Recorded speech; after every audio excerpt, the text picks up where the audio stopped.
हृदय पटल पर सम्राट का प्रताप लिखेंगे, वीर शिवा का शौर्य लिखेंगे, संभा का बलिदान लिखेंगे, सुहेल देव की अमिट लड़ाई, रानी लक्ष्मी की वीर गति, भगत सिंह चंद्रशेखर के सपनों को 100 बार लिखेंगे।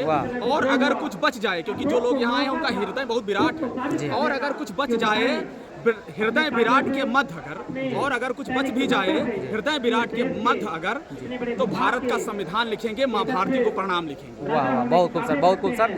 अब हम चाहते हैं कि नमस्कार साथियों, जन सामान्य मुद्दे यूट्यूब चैनल पे आप सबका बहुत बहुत वंदन, अभिनंदन और हार्दिक स्वागत है। जैसा कि आप लोग आज देख रहे हैं कि हम हैं गोंडा की धरती पे, गांधी पार्क के बगल संपूर्णानंद हॉल के पास में है, और यहाँ पे कुछ भीड़ लगा हुआ है और यहाँ पे पोस्टर लगा हुआ है। इन पोस्टर के माध्यम से पता चल रहा है कि चक्रवर्ती सम्राट अशोक महान की जयंती है, 2025 में जयंती मनाई जा रही है। और आइए यहाँ पे कुछ लोगों से हम मुलाकात करते हैं और मुखातिब होते हैं और जानते हैं कि आज का ये कैसा कार्यक्रम है, यहाँ पे कौन कौन से लोग हैं और कार्यक्रम किनकी अगुवाई में हो रहा है। ये हैं भाई दिलीप कुमार जी, जाना पहचाना चेहरा, जो चैनल पे आते रहते हैं, आप लोगों से मुखातिब होते रहते हैं। इनसे हम जानना चाहते हैं। भाई दिलीप कुमार जी, आपका जन सामान्य मुद्दे यूट्यूब चैनल पे बहुत बहुत स्वागत है। और सम्राट अशोक की आज जयंती है तो उसकी बहुत बहुत बधाई, पूरे समाज को बहुत बहुत बधाई। आज ये कैसा कार्यक्रम है और किनकी अगुवाई में हो रहा है? चक्रवर्ती सम्राट अशोक महान जयंती के उपलक्ष्य में आपके सभी दर्शकों को हार्दिक बधाई विशाल जी, और आपको भी बधाई। जैसा कि हम सभी जानते हैं कि आज चक्रवर्ती सम्राट अशोक महान जयंती है और ये 2329वीं जयंती है।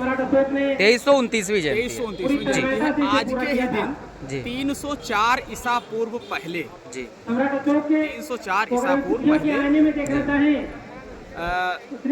सम्राट का जन्म हुआ जी, और 268 ईसा पूर्व से 232 ईसा पूर्व तक लगभग 36 वर्षों तक उन्होंने भारत पर शासन किया जी। 39 वर्षों तक उनका शासन रहा। 36 वर्ष, 68 से 32, तो 68 ईसा पूर्व से और 232 ईसा पूर्व 36 वर्ष, तो लगभग 36 वर्ष तक उनका शासन रहा। इसी जो है अपने राज्य के समय इन्होंने दुनिया का एक बहुत भीषण युद्ध लड़ा, कलिंग का युद्ध, जो इतिहास में सबसे भीषण युद्ध माना जाता है। जिसके बाद वो उसकी भीषणता को, उसमें जो हत्याएं हुई थी, जो जन धन की हानि हुई, उसको देख करके उनका हृदय परिवर्तन होता है। अहिंसा परमो धर्मा का मार्ग अपनाया जी। तो ऐसे महान शासक की जन्म जयंती मनाने के लिए हम लोग एकत्रित हुए हैं। और ये गोंडा में चक्रवर्ती सम्राट जो सम्राट अशोक जयंती समारोह समिति है, उसकी अगुवाई में इस कार्यक्रम का आयोजन हो रहा है, जिसको देखने के लिए और जिसमें शामिल होने के लिए लगभग हजारों की तादाद में खासकर मौर्य समाज के लोग और तमाम विभिन्न अन्य समाज के लोग भी, तमाम दलित समुदाय के, पिछड़े समुदाय के लोग इस कार्यक्रम में शामिल हुए हैं, बढ़ चढ़कर हिस्सा ले रहे हैं। जितने भी लोगों ने इस कार्यक्रम के हिस्सा बने हैं, जो शामिल हुए, उनको मैं सभी को आज इस महान सम्राट के जन्म दिवस पर सभी को मैं बधाई देता हूं। तो क्या इस सम्मेलन में सिर्फ जिस तरीके से अभी फिलहाल में जो है बहुत ही चर्चित रहा, वो कुर्मी महाकुंभ टाइप का एक कार्यक्रम हुआ गोंडा जिले में, तो उस टाइप का ये कार्यक्रम है वहाँ पे? हालांकि वहाँ पे भी लोगों ने दावा किया कि ये जातीय कार्यक्रम ना हो करके सामाजिक कार्यक्रम है, और इसमें सभी कमेरा साथियों का जो है सहभागिता है। तो यहाँ का कार्यक्रम सिर्फ मौर्य जाति के लोगों का कार्यक्रम है या पूरे कमेरा समाज के लोगों का कार्यक्रम है? जिसे किसी ने 85% करके जो है कहा है, तो किसी ने जो है मूल निवासी कह के किया है।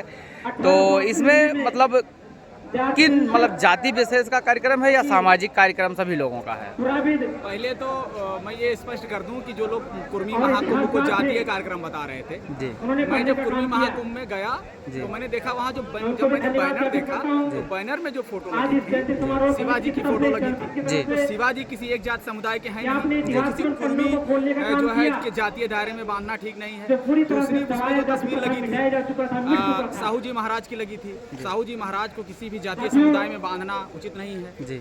उसके क्योंकि उन्होंने सभी समाज के लिए काम किया।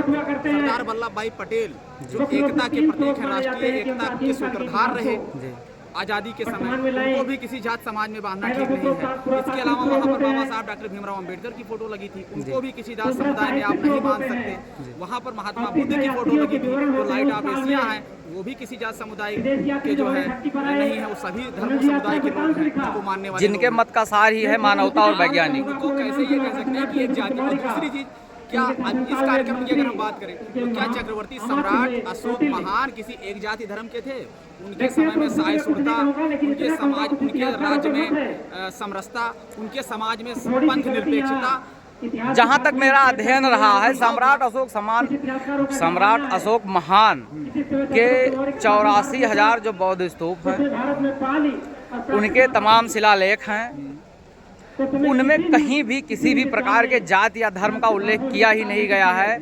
उस समय जैन धर्म और बौद्ध धर्म, ये धर्म ना होकर के मत, पंथ, संप्रदाय, एक विचारधारा कह सकते हैं। तो जो सम्राट अशोक के पितामह थे, बाबा थे, सम्राट चंद्रगुप्त मौर्य, वो जैनिज्म की विचारधारा को मानते थे। सम्राट अशोक के पिताजी बिंदुसार, वो बौद्धिज्म परंपरा से थे, और सम्राट अशोक महान भी बौद्धिज्म मत को माने और उसी में पले बढ़े और उसी में जिए और उसी का प्रचार प्रसार उन्होंने किया। ये बात तो तय है। तो उस समय इतनी जातियों से लबरेज समाज नहीं था, इतना विभेद नहीं था। और सम्राट अशोक महान ने जो कार्य किया है वो मानवता तो छोड़िए, मानवता के लिए तो उन्हें बहुत कार्य किया है, लेकिन उन्होंने पशु पक्षियों का, जानवरों का भी बहुत ख्याल रखा है। और उनकी एक उपलब्धि हम आप सभी दर्शकों से शेयर करना चाहेंगे कि जो ग्रांड ट्रक रोड के नाम से जाना जाता है, जिसको शेर शाह सूरी ने मरम्मत कराया था, उस सड़क को भी बनाने के लिए, अंतर्राष्ट्रीय सड़क को भी बनाने का कार्य सम्राट अशोक महान ने किया था। आगे हम चाहते हैं कि सम्राट अशोक महान की उपलब्धियों पे, आज का जो मौजूदा परिदृश्य है उस पर तो हम आते हैं। सम्राट अशोक महान की उपलब्धियों, चूँकि देखिए साथी, ऐसा है कि जो भी शासक है या जो महापुरुष है, वो किसी एक जाति, पंथ, धर्म, संप्रदाय में नहीं बांध सकते हैं उसको हम। वो समस्त मानवता के लिए कल्याणकारी होता है। वो पूरे भारत के थे और पूरे भारत के लिए उन्होंने कार्य किया। तो सम्राट अशोक महान की उपलब्धियों पे हम चाहते हैं कि हमारे दर्शकों के लिए कुछ चर्चा हो जाए। तो उनके बारे में आप जो भी तो ये है, मैं आपकी पहली बात का जवाब दूं कि आपने कहा कि उनके जो पिताजी थे, उनके पूर्वज थे, वो जैन मत को मानते थे। तो मिसाल की चीज़ मैं स्पष्ट कर दूं कि भारत में जो है वो मत निरपेक्षता, पंथ निरपेक्षता भारत की एक तरीके से आत्मा है। यहाँ हर व्यक्ति को अपने तरीके से, अपनी उपासना पद्धति के अनुसार, अपनी आस्था के अनुरूप किसी भी धर्म, किसी भी पंथ और किसी भी मत में आस्था रखने की स्वतंत्रता प्राप्त है। ये ऐसा पहले भी था, आज भी ऐसा है, ठीक है। तो आप अपनी पंथ निरपेक्षता के लिए स्वतंत्र हैं तब भी। तो ये इस बात का जो है एक संकेत है कि उनके पिताजी पूर्वज दूसरे मत को मानते थे, उन्होंने बौद्ध मत को माना। तो ये एक तरीके से ये भारत में जो विविधता है, विचारों की जो विविधता है, जो सामाजिक विविधता, ये जो भारत को खूबसूरत बनाता है, ये विचार जो खूबसूरत बनाते हैं, तरह तरह के विचार, ये महत्वपूर्ण है। तो ये उसी रास्ते पर तो हमको चलना है जो हमारे सम्राट ने, हमारे पूर्वजों ने जिस मार्ग को जी, सम्राट अशोक की उपलब्धियों के बारे में कुछ चर्चा हम चाहते हैं। महाजनो इन गता सा पंथ, हे मानो तुम उस मार्ग पे चलो जिसपे तुम्हारे पूर्वज चले हैं। और रही बात उपलब्धियों की, तो उपलब्धियों के बारे में मुझे लगता है कि अशोक महान से ज़्यादा बड़ी उपलब्धियाँ किसी की नहीं है, क्योंकि जो वसुधैव कुटुंबकम है, भारत ने वैश्विक जो कोटेशन दिया है दुनिया को, आप अहिंसा परमो धर्मा और सत्यमेव जयते, जो हमारे अशोक लाट के नीचे भी लिखा हुआ है। और हमारे कोई भी जो माननीय होते हैं, महामहिम होते हैं, उनके पीछे जो अशोक की लाट लगती है, वहाँ भी सत्य, और हमारे न्यायालयों में भी अशोक सत्य में जो धम्म चक्र है, यानी सत्य की ही विजय होगी।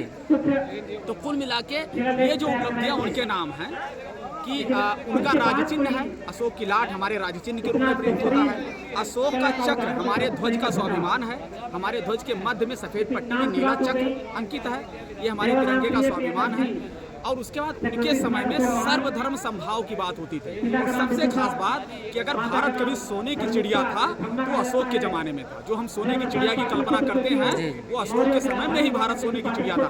उन्होंने अपने 36 साल के शासनकाल में सर्वधर्म समभाव की बात की है, सहिष्णुता की बात की है, समरसता की बात की है, सबको आगे बढ़ने का मौका दिया है, सभी धर्म, सभी पंथ, सभी विचार, सभी मान्यताओं को, सभी उपासना पद्धतियों को। ये उनकी विशेषता है, ये उनकी उपलब्धि है। और जो युगों तक भारत की आने वाले पीढ़ियों को सिंचित करती रहेगी, उनके लिए प्रेरणा का काम करती रहेगी और एक इतिहास बनकर रहेगी, ये मेरा मानना है। आज के कार्यक्रम की क्या प्रासंगिकता है? भविष्य में जो है हमारे देश के लोग इस कार्यक्रम से, जयंती से, हमारे समाज के लोग, विशेषकर गोंडा के लोग इससे क्या सीख लेंगे, और इनको मतलब हमारे दर्शकों को बताइए कि इससे मतलब क्या संदेश देने की कोशिश की जा रही है। ये देखिए, भारतीय संविधान में एकता, बंधुत्व, भाईचारा, स्वतंत्रता, समता, इन सब चीज़ों की बात की गई है। सर्व समाज में स्वतंत्रता